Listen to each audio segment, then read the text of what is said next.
नमस्कार दर्शक बंधु गुड मॉर्निंग। आज अक्टोबर 1 तारिख आज भिडियो रे आपण माने जाने पाइबे आज सकाळ 15टी गुरुत्वपूर्ण खबर। तेज दर्शक बंधु आसंतु जानिबा कौन रही संपूर्ण खबर ता पूर्व वीडियो को लाइक करने सहित आगु को यहीपरि वीडियो देखा चाहूले सब्सक्राइब करी बेल आइकन को दबाई रखिए। तेज आसंतु आज खबर उपरे नजर पकाइबा। आज प्रथम खबर सुभद्रा योजना को नहीं उपमुख्यमंत्री प्रभाती परिड़ा बड़ सूचना देइछन्ती। एणिकी सुभद्रा आवेदनकारी को टंका सह पुरस्कार मिलिबो। द्वितीय पर्याय सुभद्रा टंका पाई लागी रहितिबा कल्पना जल्पनार रविवार अंत घटिछि। द्वितीय पर्याय सुभद्रा टंका अक्टोबर 9 रे आसिबो। उपमुख्यमंत्री प्रभाती परिड़ा एने सूचना देइछन्ती। प्रथम किस्तीर द्वितीय पर्याय टंका हिताधिकारी को दियाजिबो। बारिपदारे आयोजित सभारे मुख्यमंत्री एही टंका प्रदान करिवे। तेज आज एक बड़ सूचना दे प्रभाती कहते सुभद्रा आवेदनकारी को पुरस्कार मिल केवल 1 कोटी नंबर थिया महिला को पुरस्कार मिल 9 तारिख में 40 लाख महिला को सुभद्रा टंका मिल। सुभद्रा योजनार प्रथम हिताधिकारी और गोटे नंबर थिबा महिला को बारिपदारे आयोजित सभारे संबोधित करेंगे मुख्यमंत्री। परवर्ती खबर अक्टोबर 1 रु 2 तारिख में राज्यर वर्षा नहीं पूर्वानुमान करिछि भुवनेश्वर आंचलिक पाणीपाग विभाग। 1 तारिख 11टी जिला को येलो वार्निंग, 2 तारिख 9टी जिला को येलो वार्निंग जारी करिछि पाणीपाग विभाग। आहुरी मध्य वर्षा बेले बिजुली घड़घड़ी बंश संभावना रहितबा विभाग पक्षरु सूचना दिया जायछि। आहुरी मध्य आंचलिक पाणीपाग विज्ञान केन्द्र निर्देशक मनोरमा महांती सूचना अनुसार आसंता 6 तारिख में पश्चिम बंगोपसागर आउ एक लघुचाप सृष्टि होबार संभावना रही। तेबे पूजारे हालकार मध्यम धरण वर्षा होबार संभावना रही। वर्तमान राज्य में उत्तर उत्तर पश्चिम दिगरु पवन प्रभावित होउछि जहाँफल वर्षा मात्रा कम रहिबो। परवर्ती खबर बापा ठारू पुओ भिन्ने होई अलगा होई परिवार करथिले घर मध्य मिलिबो। पूर्व सरकार वंचित योग्य हिताधिकारी को चिन्हट करा योग्य 6 मास भितर कार्यादेश हेब सरकार। एही प्रक्रिया रे 20 रु 22 लाख हिताधिकारी को घर मिलिबो।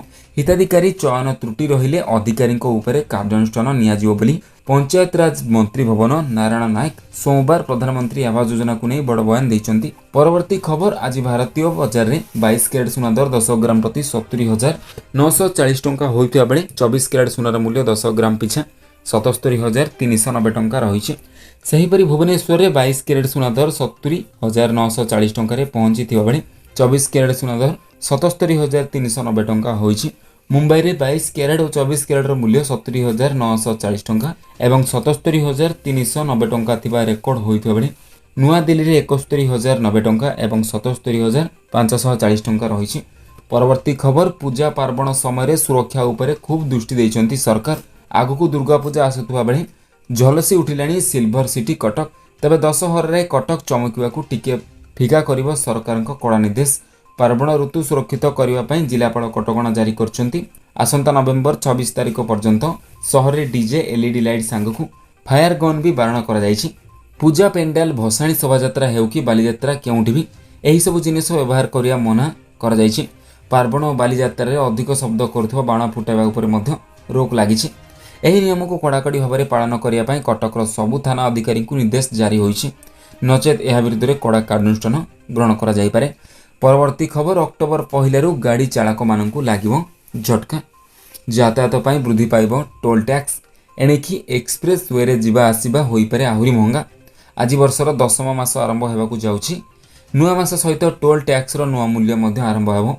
टोल टैक्स मूल्य रे प्राय 12% वृद्धि करा जिवो बोली जानिबाकु मिलिछि। गत 3 वर्षर प्रथम थर पाई एही टोल टैक्स को वृद्धि होइछि। तेबे अक्टोबर 1 रु वर्धित टोल टैक्स केवल जमुना एक्सप्रेस वे रे लागू हेबो।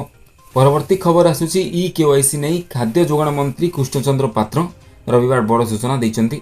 मंत्री पात्र कहिसन्ती शेष लोकर ई केवाईसी न हेबा जाए यह बंद हेबो नाही। पाखापाखि 3 कोटी लोकंक ई केवाईसी हेबो। 2 कोटी लोकंकर ई केवाईसी सरीचे आउ 1.5 कोटी लोकंकर हेबो। एथिपई मासे 1.5 मास समय लागि पारे बोली मंत्री कहिसन्ती। ई केवाईसी होई सारला परे केते फॉक्स कार्ड थिला जणा पड़ियो बोली कहिसन्ती। निश्चिंत आमे सेमानकु काटिबु योग्य हिताधिकारी को कार्ड देबु दृढ़ोक्ति प्रकाश करछन्ती। परवर्ती खबर मंत्री को घारिची छतुआ चिंता। आगकू मांडिया नहीं छतुआर जागा खराब मानर छतुआ को नहीं उद्वेग प्रकाश करछन्ती उपमुख्यमंत्री प्रभाती परिड़ा। उपमुख्यमंत्री मतरे आगकू छतुआ बदल में मांडिया देवाई चिंता करुच्ची विभाग। सबुआडे छतुआ नुहे आंचलिक आवश्यकता अनुसार पिलांकु खाद्य दियाजिबो। खास करी खराब छतुआ विभाग पाई साजिची मुंड व्यथार कारण। खराब छतुआ को नहीं विभिन्न निर्देश होउची। पुष्टिकर छतुआ केमिति हेबो से नहीं विभाग आलोचना करुची।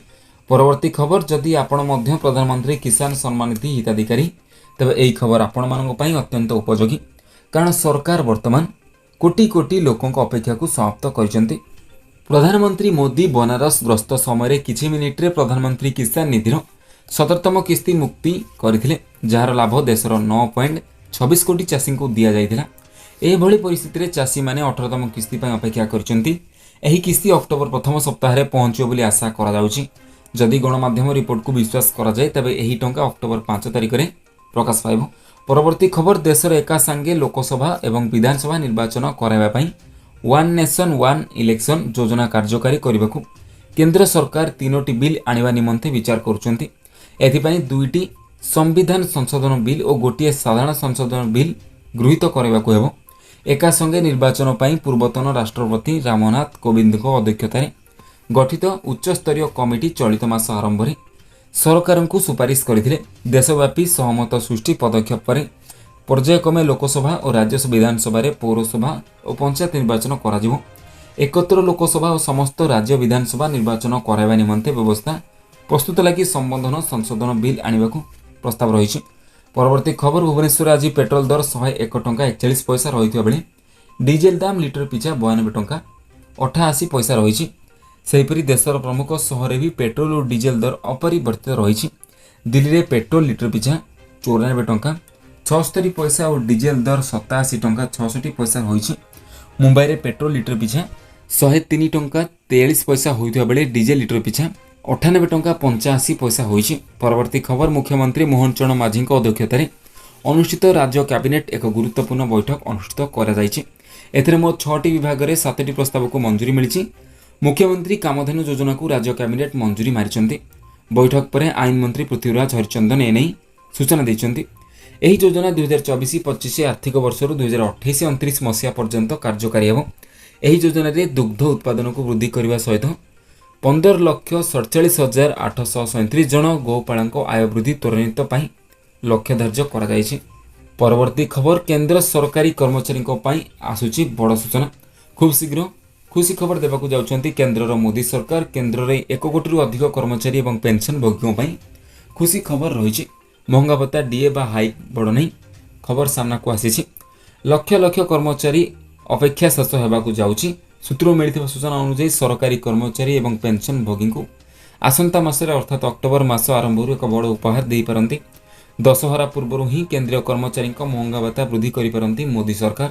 ପରବର୍ତ୍ତୀ ଖବର, ନର୍ସଙ୍କ ଆନ୍ଦୋଳନ ବଡ଼ ପ୍ରଭାବ, ଘରୋଇ ହସ୍ପିଟାଲକୁ ରୋଗୀ ରେଫର। କ୍ୟାପିଟାଲ ହସ୍ପିଟାଲରୁ ରୋଗୀଙ୍କୁ କରାଯାଉଛି ରେଫର। ନର୍ସ ନଥିବାରୁ ଫେରି ଯାଉଛନ୍ତି ରୋଗୀ। କ୍ୟାପିଟାଲ ହସ୍ପିଟାଲରେ ଆଉ ନର୍ସିଂ କାମ କରୁଛନ୍ତି। 181 ନର୍ସଙ୍କ ଜାଗାରେ 50 ଆଉଟସୋର୍ସିଂ କର୍ମଚାରୀ ଅଛନ୍ତି। ଫାର୍ମାସିଷ୍ଟ ଓ ଟ୍ରେନିଂକୁ ନର୍ସକୁ ନେଇ ଚାଲିଛି ହସ୍ପିଟାଲ। ଆଜିର ଶେଷ ଖବର, ଯାଜପୁରରୁ ବିଜେଡିକୁ ଟାର୍ଗେଟ କଲେ ମୁଖ୍ୟମନ୍ତ୍ରୀ ମୋହନ ମାଝୀ। ନାଗଡ଼ା ପ୍ରସଙ୍ଗ ଉଠାଇଛନ୍ତି। କହିଛନ୍ତି ଯାଜପୁରରେ ନଗଡ଼ା ଅପପୁଷ୍ଟି କଥା ରାଜ୍ୟ ନୁହେଁ ପୁରା ଦେଶ ଚର୍ଚ୍ଚା ହୋଇଛି ବୋଲି ମୁଖ୍ୟମନ୍ତ୍ରୀ କହିଛନ୍ତି। ଖାଇବାକୁ ନ ପାଇ ପ୍ରାୟ 15 ଶିଶୁ ଜୀବନ ଯାଇଥିଲା। ଯାଜପୁରର ଗୁରୁବାରୀ ମାଉସୀ ଚାକୁଣ୍ଡା ପତ୍ର ଭାଜି ଖାଇଥିଲେ। 24 ବର୍ଷ ଭିତରେ କି ବିକାଶ ହୋଇଛି? ଏଭଳି ପ୍ରଶ୍ନ କରିଛନ୍ତି ମୁଖ୍ୟମନ୍ତ୍ରୀ ମୋହନ ଚରଣ ମାଝୀ। 24 ବର୍ଷର ଶାସନରେ ବିଜେଡି କ'ଣ କରିଥିଲା ତାହାକୁ ନେଇ ପ୍ରଶ୍ନବାଚୀ ଉଠିଛି। ତେବେ ଦର୍ଶକ ବନ୍ଧୁ, ଏହା ଥିଲା ଆଜି ସକାଳର 15ଟି ତାଜା ନ୍ୟୁଜ୍। ନିହାତି ଜାଣିବାକୁ ପାଇଲେ ଭିଡ଼ିଓକୁ ଲାଇକ୍ କରିବେ। ନୂଆ ଭିଡ଼ିଓ ଦେଖିବାକୁ ଚାହୁଁଥିଲେ ସବସ୍କ୍ରାଇବ୍ କରି ବେଲ୍ ଆଇକନ୍କୁ ଦବାଇ ରଖିବେ।